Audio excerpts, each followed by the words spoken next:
Bonjour tous. Ça y est, c'est fait. On a enterré 2020. Pas facile, hein? Ouais. Et ce n'est pas les mesures qui nous ont été imposées au réveillon qui ont rendu la tâche plus aisée. Ceux qui sont partis à l'étranger, ben, ils seraient partis à la guerre. À mon avis, on les aurait moins emmerdés. Sur place, en gros, c'était, vous restez dans votre chambre, vous ne bougez plus.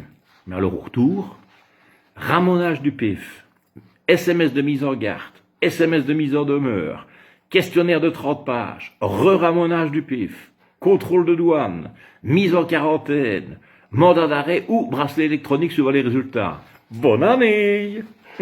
C'est quand même mieux ici, hein. Le 25 décembre, il tombe 8 flocons de neige sur les fagnes. Le 26, les gens du coin les ramassent, les regroupent pour en faire une piste de ski. Le 27, la moitié de la Belgique se rue dans les fagnes, mais le ski est interdit. Bon, il y en a bien coincé le vélo sur chemin neigeux glissant. Ça ne s'est pas bien passé. Le 28, la police conseille de rester chez vous. Le 29, l'armée, la police, le GIGN, les hommes du REP ferment les fagnes. Et demain, le 4 janvier, les bricots vendront des canons à neige pour que vous puissiez jouer à la fagne chez vous. C'est pas beau, ça? Et puis alors, il y a le fameux réveillon de Nouvel An, hein, qui est une affaire. On avait décidé, mon épouse et moi, de rester seuls. Ça tombe bien, je hais le réveillon de Nouvel An. Bon.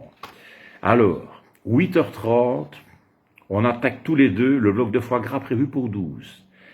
Avec une bouteille de champagne pour mon épouse, 3 Pepsi Max pour moi. Faut bien dissoudre le cholestérol du foie gras. 8h48, tous les deux vautrés sur le sofa, le ventre explosé à cause des bulles.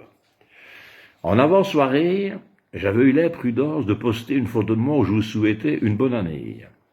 Jamais, je dis bien jamais, je n'aurais imaginé recevoir 853 commentaires et messages, et ça continue encore.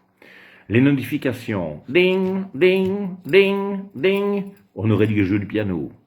Ma femme, dis, tu ne saurais pas le mettre sur vibreur, c'est le réveillon quand même. Oui, hein, chou, hein. Merde, on ne sait plus le rattraper, chou, mets-toi devant la porte, on va le coincer, on va le coincer. Je l'ai rattrapé, on l'a mis dans le frigo pour éviter la surchauffe. Alors, illumination tamisée de mon merveilleux sapin, bougie on the table, les 4 saisons de Vivaldi et la tronche de Van Laten au JT d'RTL qui donnait les dernières recommandations. On s'en calme, on n'est que deux de toute façon. Santé, Echou. Allez, ça a été ta journée, Eddie? Oui, hein, juste aller dire bonjour à ma sœur. En revenant, j'ai été faire une bise à la petite et j'ai été déposer un truc chez une amie.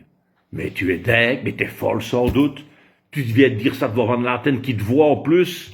Hein, et en plus RTL va te dénoncer, c'est leur métier. Allez, va de l'autre côté de la table et mets ton masque. Pour manger, je m'en fous, tu laisses ton masque. Bon, l'ambiance devenait moins festive. Heureusement, à minuit, on s'est donné 2-3 coups de coude. Bonne année, bonne santé, meilleurs vœux, ma chérie. On a été écouter les pétards et les feux d'artifice qui étaient interdits.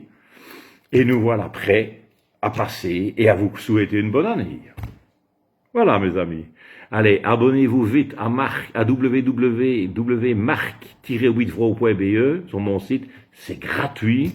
Et on va essayer de faire des réductions, peut-être des jeux, des places gratuites pour les prochains spectacles. 6 spectacles il y a encore un jour. Allez, bisous.